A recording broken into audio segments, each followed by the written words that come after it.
excuse me, you have Tyler on the left, on the right, with Experiment Jun. I believe Tyler's on the left. I had it right the first time. Yes. Tyler on the left with Experiment Jung. Joseph on the right with his Nigh-Humans deck. The players are ready.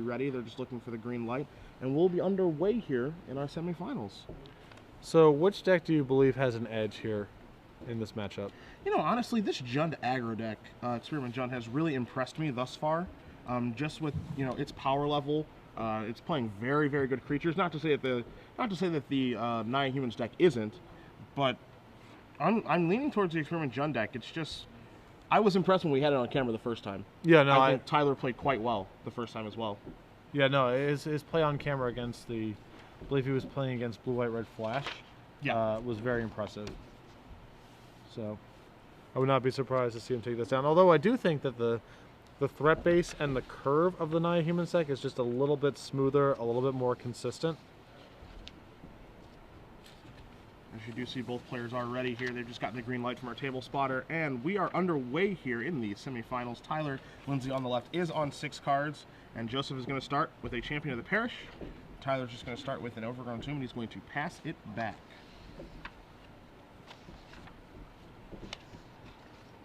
So let's see if we can get this champion a little bit larger so far. You do see a Temple Guard, and you see another Champion of the Parish in Joseph's hand. So we're going to have a 2-2 champion and a 1-1. Counter goes on, in for 2. Tyler's going to go down to 18. And Joseph is our first overall seed in the tournament, hasn't actually lost a match yet, and he'll get to be going first all through the elimination rounds.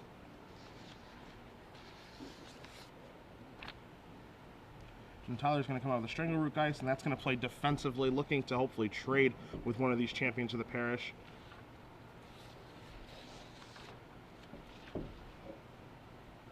Let's see what Joseph wants to turn. You do see a Clifftop Retreat, so it has all the colors of mana, and now you're going to see a Frontline Medic. 2 triggers here for the Champions of the Parish. See a 3-3 and a 2-2, and a 3-3 is safe to attack. And Frontline Medic, one of the newer cards, we'll bring up for you guys. It is a human, and this is in one of those situations where the battalion ability of giving creatures indestructible is actually going to be quite relevant here, as the attacks are just going to be simple and easy. Yeah, you know, the card's gotten a lot of hype for the sacrifice power and being able to deal with cards like Sphinx's Revelation and Bonfire. But I think a lot of the power of this card, in standard at least, is going to be allowing your creatures to alpha strike into defensive creatures like Restoration Angel and Thragtusk, and, you know, Strangleroot Geist here to a lesser extent. Just being, you know, with the control deck stabilizing primarily through creatures, being able to just alpha strike with all your guys into a Thragtusk. Your opponent blocks 1, but it's not, you're not losing any of your board. You get to hit for some amount of damage and maintain your board presence and your integrity. I think is going to actually be where in standard it's going to shine the most. And so now what you're going to see here from Tyler draws an Abrupt Decay for the turn. You saw Strangleroot Geist get in front of the 3-3 Champion of the Parish, save himself some damage here, puts into play a 3-2 Strangleroot Geist, which can actually block and potentially trade with the other creatures that are on the table right now. And I think Tyler's passing with Abrupt Decay up. This is some amount of danger in this play, of course, if he's planning on Abrupt Decaying the medic inside of combat, because Restoration Angel is a thing. And it is a thing. And the thing is here. So Restoration Angel is going to 1-up that Abrupt Decay. You're going to see champions get larger here as a result. Now we have a 4-4 and a 3-3 Champion of the Parish. The 4-4 is able to swing free. And you can also make an argument here for swinging with a 3-3 one as well, just to get the Strangleroot Geist off the board. Yeah. But I think that he feels like, Joseph probably feels like that Strangleroot Geist is going to do nothing but chump block. He doesn't even want to let him offer up that trade. And this is the difficult part for Tyler's deck here, is because I don't feel like this is a deck that plays defense all that well. As you do see Searing Spear take care of that Frontline Medic, but again, he is behind on the board. He missed his land drop this turn, and you can see a Hell Rider currently in Tyler's hand, but he needs to play defense now, and he is on the back foot, and there's no great way for his deck to actually catch up. Yes. As you do see a Sacred Foundry coming to play untapped here for Joseph. You're going to see a Thalia, Guardian of Thraben. Triggers are going to resolve here. Champions are going to get a little bit larger. Another Frontline Medic, more triggers. And now the champions are just too large for this deck to actually interact with favorably. And he's just going to concede right away. Yeah, and that's the reason that I like this matchup from the Nigh-Human side. His deck's just a little bit more efficient. There's nothing, you know, Tyler's spending a lot of time and energy casting 3-mana 3/3s. Okay. And Champion of the Parish is something he doesn't really have that efficient an answer to, and can outclass, most of the creatures in Tyler's deck. Yeah. Well, we are back here in the booth, and it's trivia time. And just for you guys wondering at home, Andrew does beat Brian Bronduan in Game 1, Mono Red versus Humanimator. Must have dusted him up pretty quick. Yeah, well, I was talking to Brian yesterday, and he sort of felt like Game 1, especially being on the draw, he was behind. Sure. And then he felt like the matchup got much better for him Games 2 and 3. Okay. But of course, you don't want to be just down a game. Yeah. So Brian felt like the matchup was not good for him, definitely below 50%, but he feels like the post-board games are going to be much better. So no surprise to see him get taken down Game 1, particularly when he was on the draw. Sure. So it is trivia time. Pat is going to ask you guys a question, probably be a little softball for you guys. And simple question, we'll give away 6 months of premium. Send the answer to hashtag SCG Premium. Pat, take it away. Joseph Herrera, Naya Humans. Gate Crash has just come out. There's a new human we saw in Game 1 from Gate Crash. It's a rare 3-mana creature that the Naya Human deck is very easily able to incorporate. Indeed. So hashtag SCG Premium, and the winner, name that rare creature from Gate Crash, and one winner selected at random will win a half a year of SCG Premium. Yeah. I think that is your quote-unquote softball. It doesn't get too much softer. No, I think that's fairly easy. Very nice of you this morning. I'm in good mood. Yeah. These matches have been quick and bloody. I'm in good spirits. Yeah. I feel like giving a little something back. Yeah, you got your cup of coffee. You're good to go. You're good to go. Looking at the sideboard here for both players, which we'll have on the screen for you guys momentarily. Again, Tyler Lindsey on the left, down a game here with his Experiment Jund deck. 3 copies of Skullcrack, not good in this particular matchup. 2 Tribute to Hungers, they're okay. They're not great. They're not probably going to pick off what he wants to with that, like he would against a more traditional control deck. 2 copies of Rolling Tembler, however, I think can be quite good here. Yes. Your 3-mana Pyroclasm type effect. There's a way that he can catch a couple creatures before they get out of range. Two more copies of Abrupt Decay, you can almost bet are going to come in. 2 copies of Golgari Charm. I don't think the -1/-1 effect is going to be so good here. Naya Humans creatures are relatively large, or can be made larger, so that's not going to be particularly good. 2 copies of Gruul Charm, a Raptor's Charm, and a 4th Deathrite Shaman in a sideboard. Of anything, I think the 2 Rolling Temblers are going to come in here, maybe try to catch Joseph off guard. But again, these players do have each other's deck lists in front of them, so Tembler is a card that doesn't see a lot of play. And, Tyler probably did catch some people off guard during the Swiss, but now that both players have perfect information, I think this is a card that, Joseph is going to see on the deck list and realize, okay, I can, do something about this. Yeah, and the 2 Abrupt Decay seem quite good here because the Naya Humans deck has so many good 3s, particularly Medic and Silverblade Paladin. Yeah. So, Joseph's sideboard, he has access to 2 Pillar Flames and 2 Centaur Healers. Centaur Healer probably for more dedicated mono red and Rakdos style decks, but I think it actually will be good here because Tyler's a pretty aggressive deck with a lot of 3/3s, so Centaur Healer will probably get to do some good work. He's got a single Fiend Hunter, which I like a lot here. Yep. He has a couple copies of Garruk Relentless. Again, I think Garruk is in general pretty reasonable against creature decks, particularly ones that don't have a lot of flying. Tyler has his 2 Thundermaw Hellkites, but overall it's going to be pretty safe. 2 Oblivion Rings. I like it again here. He's got, Dreadmangler and Hellrider is, a solid number of 3s and 4s. Tag with an Oblivion Ring. The rest of the sideboard, I don't think he wants the 1 Zealous Conscripts. I think it's a little slow. It can have moments of being good, but yeah, I agree. Basically, it's overall pretty slow. And the rest of the sideboard is basically for other decks. So, but the Oblivion Rings and the Fiend Hunters and the Pillars and the Centaur Healers are fairly, I believe, pretty big upgrades, particularly over cards like Thalia. I think the interesting thing about this matchup is, I think Tyler's deck is a lot better when it's on the play than when it's on the draw. I don't think his deck plays defense very well, as we saw in that last game. The Champion of the Parish got out of range too quickly. Restoration Angel messed up a lot of things, and a Frontline Medic would have ever gotten active. Blocking is obviously impossible. Yep. Whereas on the flip side, I think Joseph's deck can actually play a relatively good game on the draw, because of cards like Unmatched to the Fells, because of cards like Restoration Angel. He does have a couple copies of Searing Spear. His, early plays aren't particularly great on defense, but I think that he can, do some chumping and some trading before his good cards actually do get online. I don't think that Tyler's deck actually has the opportunity to do that. I think he needs to be the aggressor in this matchup always, be on the play or the draw. I don't think he can switch roles. No, I agree. And Joseph's threat base is just a little bit more efficient. I feel like Tyler's in this matchup. Nine Humans is just so good at brawling. I mean, Yep. the threat quality is insane. It has acceleration in Navison's Pilgrim.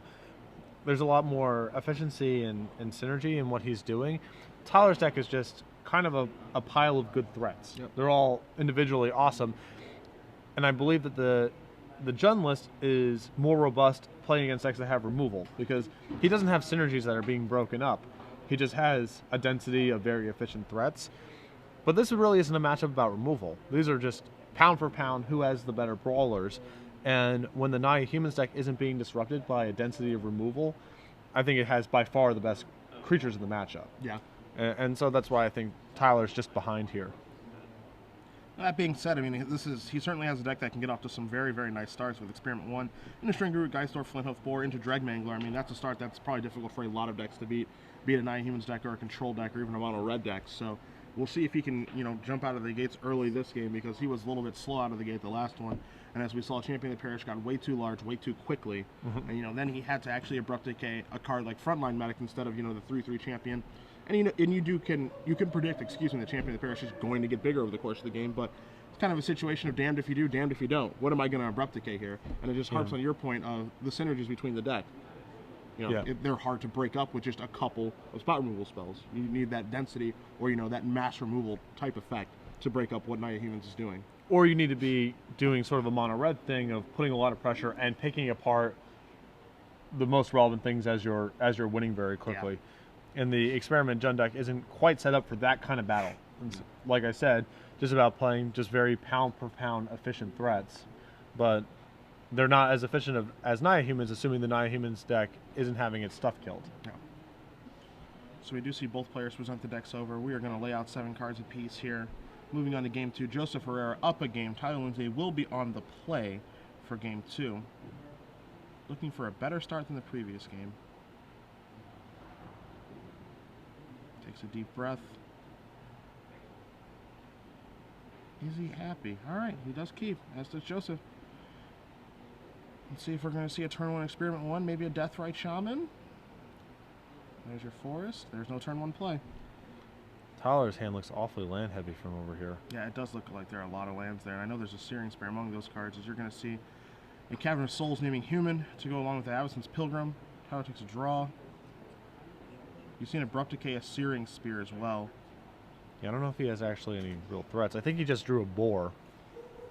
Yeah, untapped Blood card. I think he also did just draw a Flinthoof Boar. Yep. There it is. This is a card that, a lot of players have high expectations for now with Stomping Ground in the format. Yeah.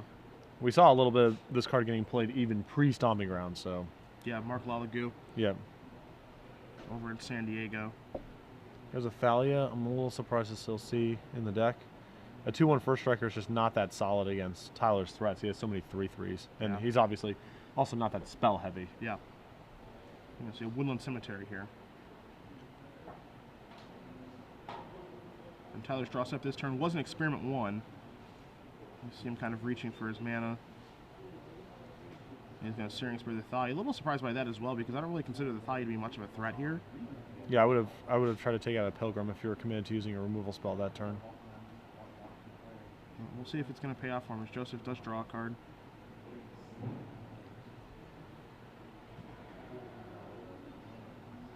You do see another Cavern of Souls in Joseph's hand, so land-wise he's okay. But again, I think I agree with you on maybe attempting to take out the Pilgrim there, so you can't start to play 2 spells in one turn, take him off of Restoration Angel land, those different sort of interactions. Yeah, and even really real subtle stuff, like with the way the format is now, when you're attacking someone's mana creatures, when you're in a beatdown deck, it just increases the likelihood that they're going to have to play a Rabdul untapped. So that's just even more incentive to make that play. Here comes your Avison's Pilgrim. I'm going to knock Tyler down to 17. So 17 up. And we're going to see a Frontline Medic now. So Tyler's just going to untap. He's going to take a draw step. He does have a Gorklan Rampager in his hand, which he's moved to the front. You're going to see a Rootbound Crack here.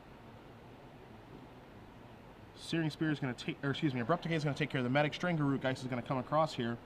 So you're going to see an attack for 5 with the Flint Hoof Boar and the Geist. Joseph's going to move down to 12. Selesnya Charm over in Joseph's hand. He just draw a Restoration Angel for the turn.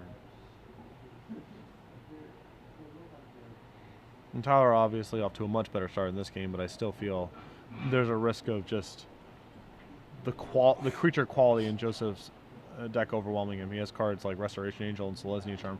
He's just very well set up to win in combat. Yeah. So as good as Tyler started here, he's by no means got this locked up.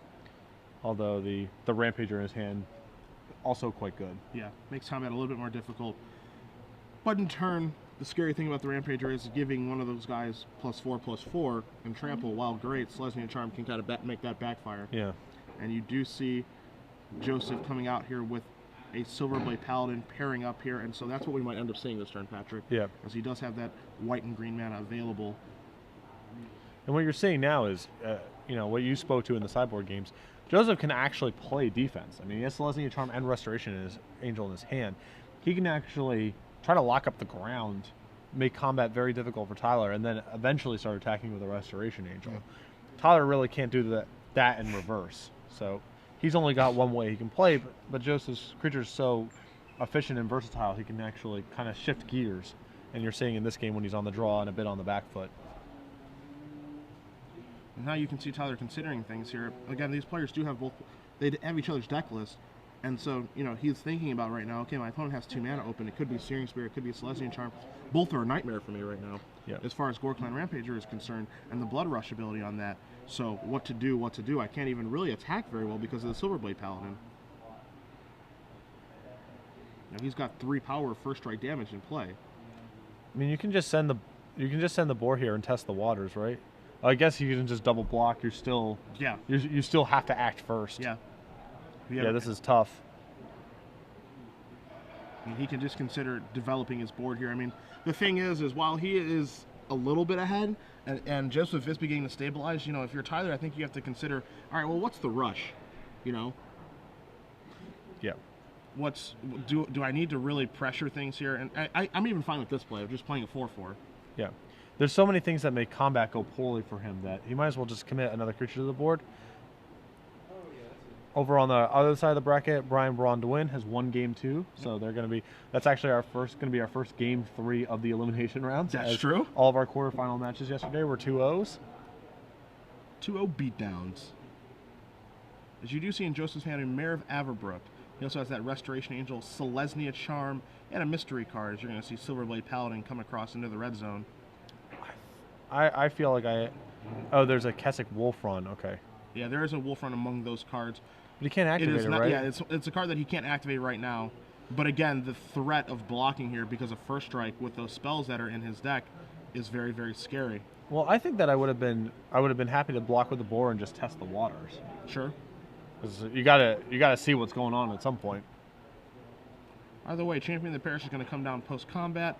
Joseph has the 4 mana available now to either play Restoration Angel or the Selesnya Charm in his hand, and can threaten the idea of a Searing Spear, which he has 3 copies of in his main deck as well. And that's the reason I think I would have blocked with the boar last turn, because that, whatever you're playing around, that Selesnya Charm or whatever, that card's not going anywhere. And it's not too hard for Joseph to leave up mana because he has so many things that play at instant speed, Restoration Angel and Selesnya Charm and Searing Spear. So I think you just got to test the waters and see what's going on. If anything, you need more information to work with before you can start moving into combat yourself. Yeah. Tyler's still sitting in a position where he doesn't really know what's up right now, and that's not going to happen until you try to block, put your worst creature in front that induces a trick, and see what's up. Sure. This is certainly a situation where, it's almost a situation where you have to just get past that point in the game. Yeah. By blocking, it's like, all right, you clearly have something. Let's get this part of the game over with. Yep. Figure out what it is. Even if it kills my Flint Hoof Boar, that's okay. This part's over with now. Right. Now, a card that I think that Tyler probably did board in here is Rolling Tembler, and that would be relatively good right now. Yeah. As you are going to see Experiment 1 and a Dreg Mangler, so you can see he's starting to gum up the ground quite a bit here. Restoration Angel can begin to take over the skies, and that's where things get a little bit dangerous as well, because if Joseph chooses to, he can play a Restoration Angel here and then blink the Silverblade Paladin and Soulbond. Yeah, that way. this is a disaster. This Alpha Strike's going to be really messy for Tyler. Yeah. I mean, champion becomes a 2/2. Restoration Angel can eat. Drag Mangler and the Silverblade Paladin can eat. Yeah, I mean, this is... I'm almost positive we're going to see the Restoration Angel here, and then it's just an issue of how Joseph wants to rock him in combat. Yeah. And this just goes back to the point that you brought up just, a minute ago about, with the attack of the Silverblade Paladin, if he puts the Flint Hoof Boar in front of the Silverblade Paladin, it turns completely different. Yeah. As far as, Joseph has less mana if he chooses to Selesnya Charm, and also that trick is out of the way. Also, he would have had to tap the Evanston's Pilgrim to cast Selesnya Charm. So there's just a lot of things that are different. Yeah, I mean, he would have had to tap Pilgrim plus Stomping Ground to play the Selesnya Charm. Then Cavern plays Champion of the Parish, and now his remaining lands are Wolf Run and Cavern Souls. You don't have to play around anything the next turn. You can just do whatever you want. And there's no threat of Restoration Angel because his mana's been tied up in other things. So, anyway, you are going to see a Restoration Angel here from Joseph as he was thinking out his play, and he's figured out what he wants to do. He's going to target the Silverblade Paladin. You're going to see a Champion of the Parish trigger. Going to get +1/+1. These guys are going to partner up, change their Facebook status, and now I think we're going to start to see some blocking. yeah. And if you're Tyler, you're thinking, all right, that was worst case scenario for me. Yeah, that. Yes. Although he's still taking a pretty big hit here.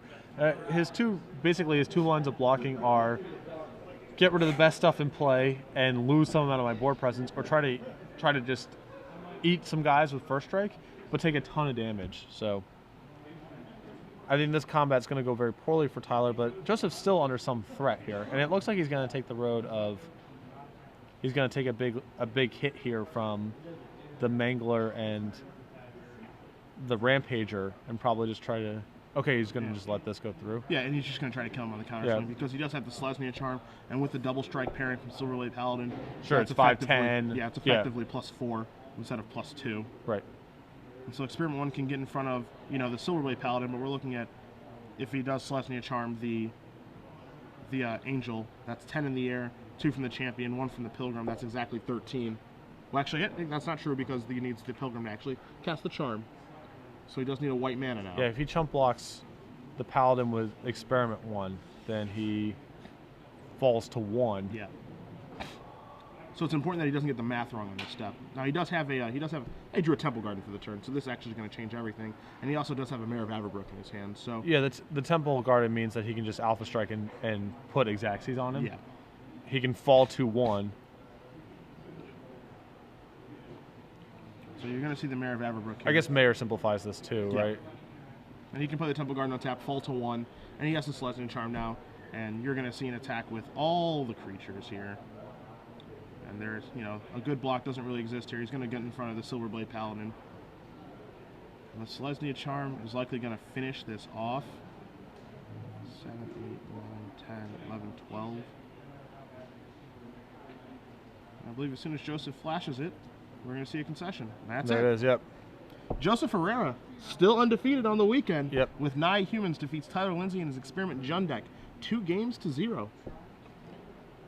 And yeah, you just saw it was a deck between a lot of combat on the ground, and Joseph's deck's just much more efficient.